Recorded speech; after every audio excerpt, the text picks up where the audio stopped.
Welcome Thru Effingham is part of the STL Vernacular network. For more great sonic entertainment, like Matinee Chat with weekly movie reviews, visit stlvernacular.com.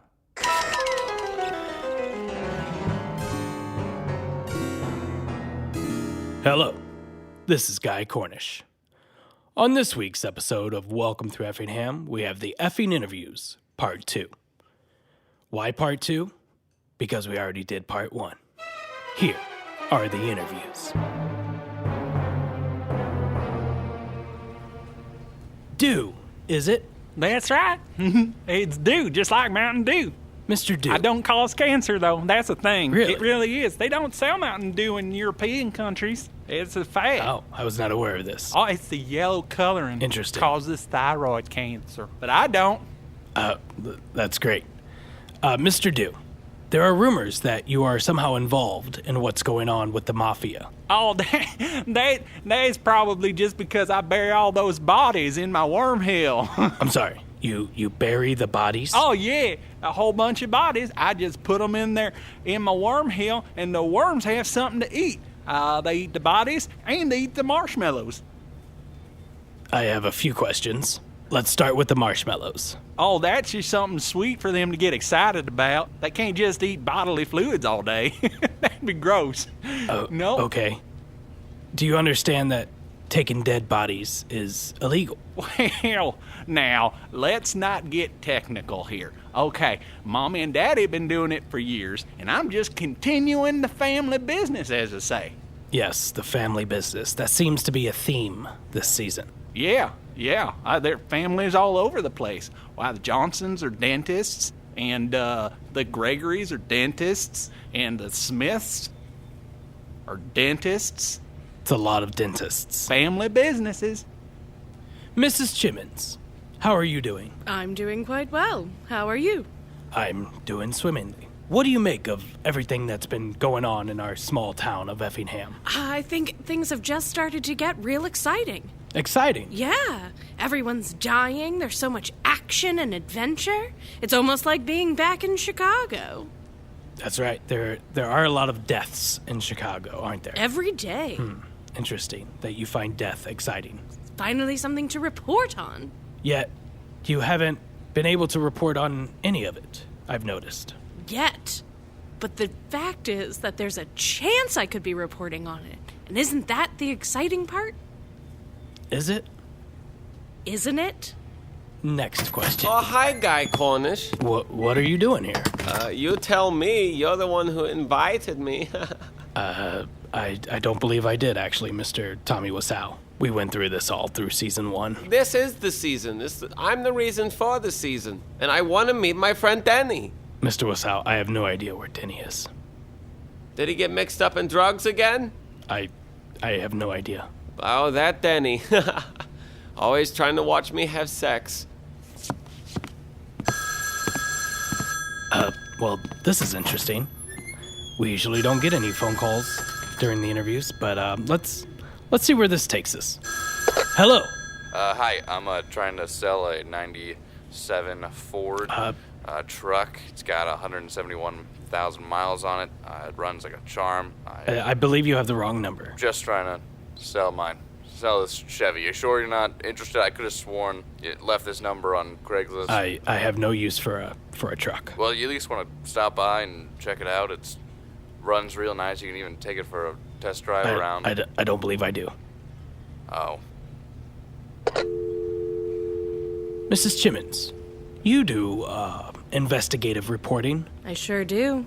Who do you believe to be the Mark Twain killer? It's not who I believe. It's who I know. Oh, so you know who the killer is then? I do. I've actually interviewed them before. Really? Yeah. So would you like to tell us who that is? Well, sure. All of my investigative research has proven that the business guys were killing the entire time. I'm sorry, the business guys? The business guys that I interviewed? Are you speaking of the interview from episode 1 of this season? Yes. Are you aware that just last week we announced that the business guys had died of business stuff. I was unaware of that. Are you sure that business stuff isn't just code for them continuing to kill people? No, they're dead. Fellas, Mr. Bottom Tooth Bill, is it? Yeah. And Phil Rother here. Phil Rother. What do you two think of what's happening on Welcome Thru Effingham?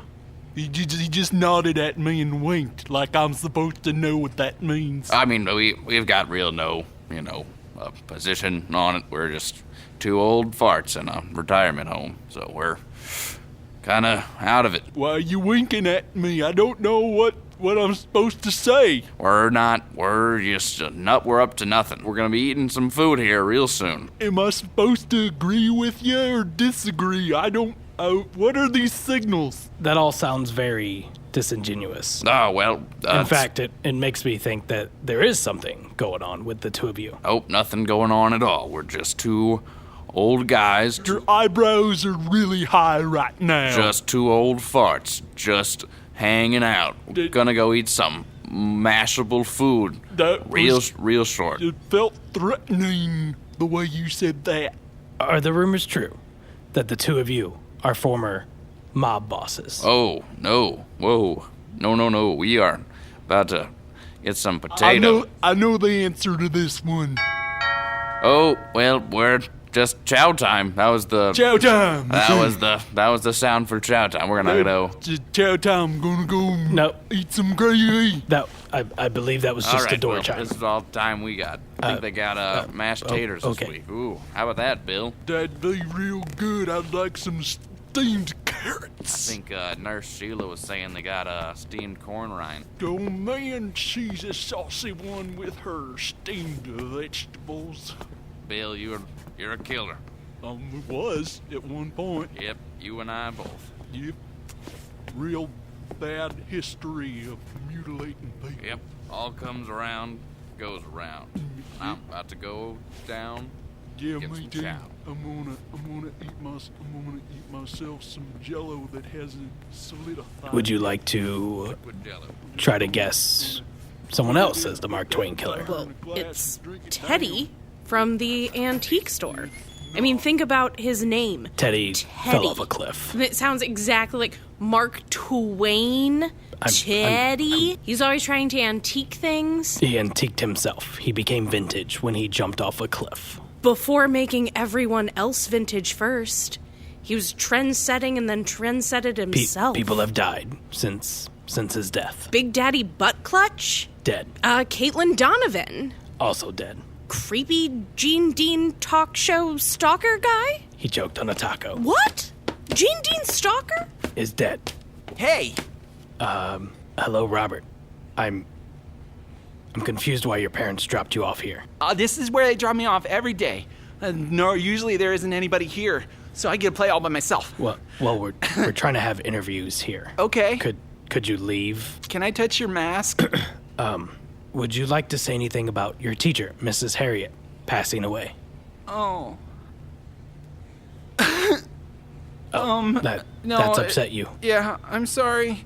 Mom said she's a mermaid now, but mermaids don't bloat like that. Would you like a tissue?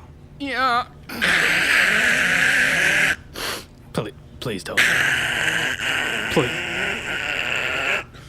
Please stop doing that.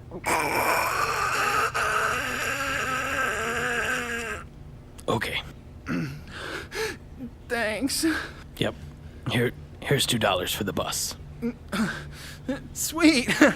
I'm gonna go blow these on arcade games.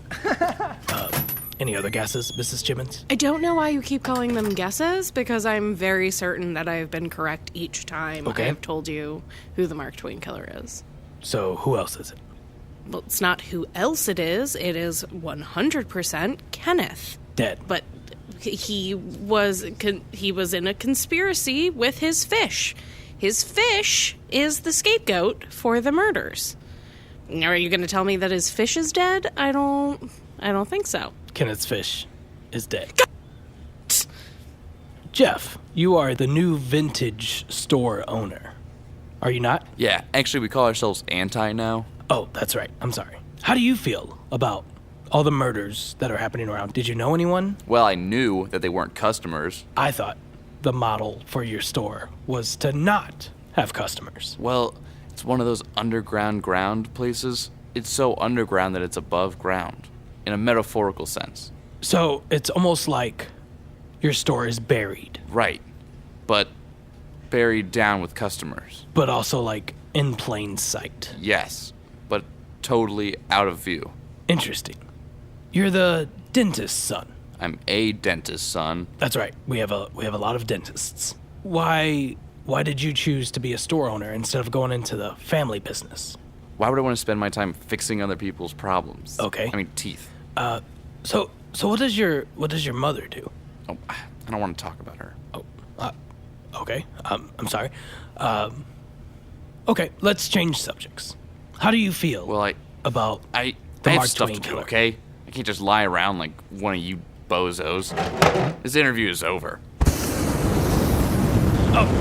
Sir, please do not put the flamethrower in here. This room is too small. Vintage. Oh, well, the room's on fire. So, this has been Guy Cornish for the Effing Interviews Part 2. Listen next week to Welcome Thru Effingham. Embrace me, my darling. Only you know my true nature. Come to me, and your warm licks of passion Sir! will rub against me. The building's Dear, on fire! I love you so much. Hold me. Hold Sir, me. don't go flame in there! your heart. Dear. No! Dearest. Oh, I love you so.